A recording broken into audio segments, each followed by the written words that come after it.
दिल ऐसे मुब्तला हुआ तेरे मलाल में, दिल ऐसे मुब्तला हुआ तेरे मलाल में, जुल्फें सफ़ेद हो गईं 19 साल में।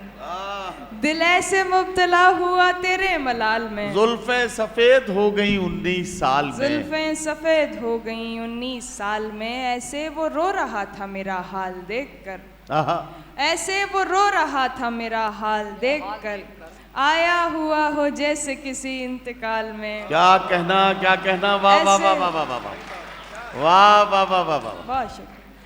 ऐसे वो रो रहा था मेरा हाल देखकर, आया हुआ हो आया जैसे हुआ किसी हो इंतकाल जैसे में। किसी इंतकाल में। ये बात वाह। जानती हूँ आहा, मगर मानती नहीं, ये बात जानती हूँ मगर मानती नहीं, ये बात जानती हूँ मगर मानती नहीं।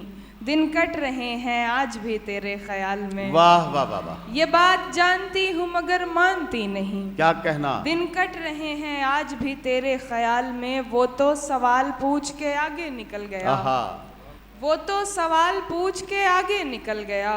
अटकी हुई हूँ मैं मगर उसके सवाल में। एक बार मुझको अपनी निगहबानी सौंप दे, एक बार मुझको अपनी निगहबानी सौंप दे, उम्रें गुजार दूंगी तेरी देखभाल में। बहुत बहुत शुक्रिया। हिमांशी, कुछ शेर और सुना दे, एक दो शेर।